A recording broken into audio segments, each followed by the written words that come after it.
भारत के लोगों ने आज एक ऐसा इतिहास रच दिया है जिसे देखकर आज पूरी दुनिया दंग रह गई है। अमेरिका हो, यूरोप हो, अरब के शेख हो, लगभग पूरी दुनिया इसे देखकर आज चौंक गई है। और आज आपको इस बात के बारे में भी अंदाजा हो जाएगा कि आखिरकार डोनाल्ड ट्रंप और उनके चेले क्यों भारत के नागरिकों के पीछे इतना पड़े हुए हैं और क्यों भारत के लोगों के पैसे पर अपना डाका डालना चाहते हैं। और कई लोगों के लिए ये खबर बहुत ज्यादा दुविधा होने वाली है, उन्हें बहुत दुख होगा इसे जानकर। वहीं बहुत सारे ऐसे लोग भी हैं जो खुश होने वाले हैं। दरअसल आरबीआई यानी कि रिजर्व बैंक ऑफ इंडिया, जो कि भारत का सेंट्रल बैंक है, और ये हर साल भारत का जो कुछ भी फाइनेंशियल एक्सपेक्ट होता है उसकी रिपोर्ट जारी करता है। उन सारी चीजों के बारे में बताता है जिनमें हमने अच्छा किया या जिनमें हमने खराब किया। और ये जो खास रिपोर्ट आरबीआई जारी करता है, इसके ऊपर भारतीय सरकार के साथ साथ विदेशी सरकारें ध्यान रखती हैं। इनफैक्ट आप कह सकते हैं कि विदेशी सरकार इस पर ज्यादा ध्यान रखती हैं। और ये रिपोर्ट है भारत के रेमिटेंसेस को लेकर। दरअसल भारत के बहुत सारे ऐसे लोग जो कि विदेशों में बस गए हैं और वहाँ पर काम करते हैं, और हर साल ये लोग भारत में रहने वाले अपने रिश्तेदारों को पैसा देते हैं। और हर साल यही रिपोर्ट जारी की जाती है कि भारत के लोग जो कि विदेश में बस गए हैं वो कितना पैसा डॉलर में भारत भेज रहे हैं। तो इस साल की भी रिपोर्ट जारी हो गई है, आप आपकी स्क्रीन पर देखिए। रिजर्व बैंक ऑफ इंडिया ने पिछले 12 महीनों की रिपोर्ट में बताया है कि इस साल भारत ने सारे रिकॉर्ड ध्वस्त कर दिए हैं। फाइनेंशियल ईयर 2024-25 में 135 बिलियन डॉलर कमाकर अपने प्यारे देश भारत को भेजे गए हैं। और ये रकम इतनी बड़ी है कि आप सोच भी नहीं सकते। उदाहरण के लिए 90 से ज्यादा ऐसे देश हैं जिनकी टोटल जीडीपी भी, जी हाँ दोस्तों, उनकी पूरी अर्थव्यवस्था भी 135 बिलियन डॉलर नहीं है। इतने पैसे कमाकर भारतीयों ने विदेश से भारत भेजे हैं और ये लिटरली विश्व कीर्तिमान है। दुनिया में कोई भी ऐसा देश नहीं है जिसने ये रिकॉर्ड स्थापित किया हो। यहाँ तक कि नंबर 2 पर आता है मैक्सिको। और मैं आपको मैक्सिको और भारत में भी डिफरेंस बता देता हूँ। दरअसल मैक्सिको 68 बिलियन डॉलर के साथ दूसरे नंबर पर आता है, यानी कि मैक्सिको के जो नागरिक हैं उन्होंने 68 बिलियन डॉलर कमाकर अपने देश में भेजे हैं। और आप इसी बात से अंदाजा लगा लीजिए कि नंबर 1 और नंबर 2 में कितना ज्यादा गैप है। ये लिटरली आधे से भी ज्यादा बड़ा गैप है। अब आता है नंबर 3 की बारी। तो नंबर 3 पर आता है चाइना। दरअसल चाइना के लोग भी खूब कमाकर भेजते हैं चाइना को, और चाइना कमाकर भेजता है 50 बिलियन डॉलर। और इसके बाद आता है फिलीपींस जो कि 40 बिलियन डॉलर, और फिर पाकिस्तान, वो भी भीख मांग मांग कर 30-33 बिलियन डॉलर भेज देते हैं पाकिस्तान को। लेकिन दोस्तों, अगर अभी तक आप लोगों ने इस चैनल को सब्सक्राइब नहीं किया है और वीडियो को लाइक नहीं किया है, तो मैं आप लोगों से निवेदन करता हूं कि आप जल्दी से जल्दी इस चैनल को सब्सक्राइब करें और वीडियो को लाइक करें, आगे आने वाली फ्यूचर में ऐसे ही और अमेजिंग खबरों को जानने के लिए। आइए अब हम वीडियो में आगे बढ़ते हैं। और यहाँ पर भी सबसे अच्छी बात ये है कि पिछले साल भी हमने 129 बिलियन डॉलर के साथ बड़ा रिकॉर्ड बनाया था, क्योंकि पिछले साल भारत के नागरिकों ने 129 बिलियन डॉलर भारत भेजे थे। लेकिन इस साल और भी ज्यादा ऊंचाई पर लेके गए हैं इस रिकॉर्ड को भारतीय लोग, और इसे हमने कर दिया है अब 135 बिलियन डॉलर से भी ज्यादा। अब नो डाउट बहुत सारे लोगों के मन में एक सवाल आ रहा होगा कि यार इससे हमें क्या फायदा। जो लोग बाहर रह रहे हैं वो तो अपने परिवार वालों को, अपने परिजनों को पैसा कमाकर भेजेंगे, इसमें हमारा और हमारे देश का क्या फायदा है। तो दरअसल मैं आपको बता दूं कि इसमें हमारे देश का भी फायदा है। आपको ये बात तो पता ही होगा कि भारत अपनी जरूरत का बहुत सारा सामान विदेशों से परचेज करता है, फिर चाहे वो तेल हो या कई सारे हथियार या टेक्नोलॉजी के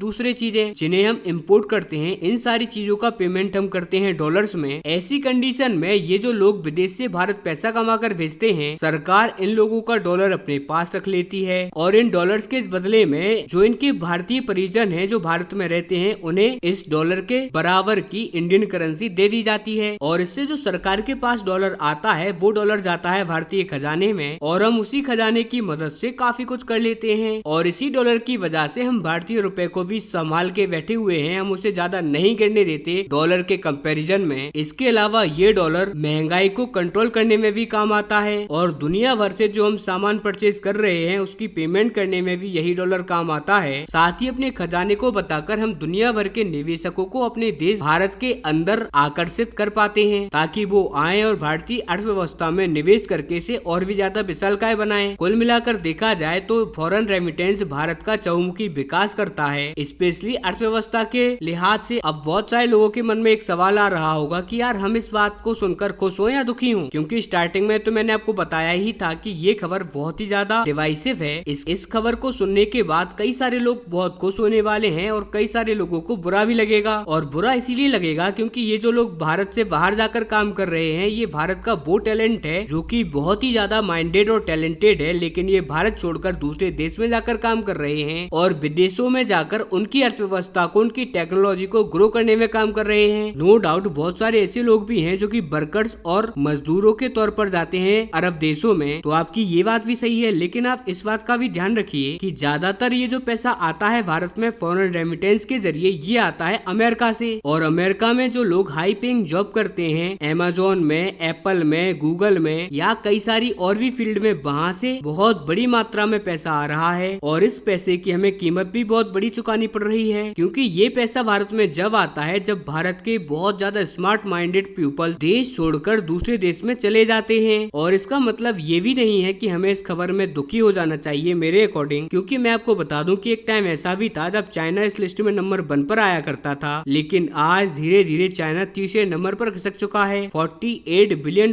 के साथ। अब इसका मतलब क्या है? तो इसका मतलब साफ साफ है कि जैसे जैसे किसी देश की अर्थव्यवस्था ग्रो करती है, वैसे वैसे उस देश के स्मार्ट लोगों का पलायन देश से विदेश में कम होता जाता है। और अभी भारत को अपनी अर्थव्यवस्था को मजबूत बनाने के लिए चीन की तरह ही इस रेमिटेंस वाले पैसे को इस्तेमाल करना ही पड़ेगा। और अमेरिका और डोनाल्ड ट्रम्प भी ये बात जानते हैं कि ये जो रेमिटेंसेस भारत के लोग कमाकर भारत भेज रहे हैं, इसी के इस्तेमाल से कहीं ना कहीं भारत की अर्थव्यवस्था स्ट्रॉन्ग बन रही है। इसी वजह से कभी कभी कहा जाता है कि हम 5% टैक्स लगा देंगे या हम 10% टैक्स लगा देंगे। इसके अलावा आपको भी पता है कि भारत की जनसंख्या कितनी ज्यादा है और धीरे धीरे करके भारत एक विकसित देश की तरफ बढ़ रहा है। अभी भारत विकासशील कंट्री है और यहाँ पर जो अपॉर्चुनिटी है वो बहुत अच्छी है, लेकिन बहुत लिमिटेड भी है। हो सकता है कि बहुत सारे लोग जो कि बहुत डिजर्विंग होते हैं वो अपनी डिजर्वेड पोस्ट को नहीं पा पाते, इसीलिए वो जाते हैं दूसरे देशों में। लेकिन जैसे ही हमारा देश विकसित देशों की श्रेणी में आ जाएगा, उसके बाद आप देखिए कि ये भारत का टैलेंट भारत में रहकर ही भारत में ही अपनी अपॉर्चुनिटी को फिल कर लेगा। फिर ना ही भारत के किसी भी टैलेंट को बाहर जाने की जरूरत पड़ेगी, ना ही किसी चीज की। इसीलिए मैं आपसे कहूंगा कि अभी हमें चिंता करने की कोई जरूरत नहीं है, क्योंकि समय के साथ धीरे धीरे भारत के मास्टरमाइंड्स भारत में रहना ही स्टार्ट कर देंगे। धीरे धीरे ये विदेशों में जाना कम कर देंगे और अगर ऐसा होता हुआ आपको दिखे तो आप समझ जाना कि भारत धीरे धीरे करके बहुत अच्छी पोजीशन पे पहुंचता जा रहा है इकोनॉमी की फील्ड में, और हम उस पोजीशन में लगातार बढ़ते जा रहे हैं जब हम चाइना को टक्कर देंगे।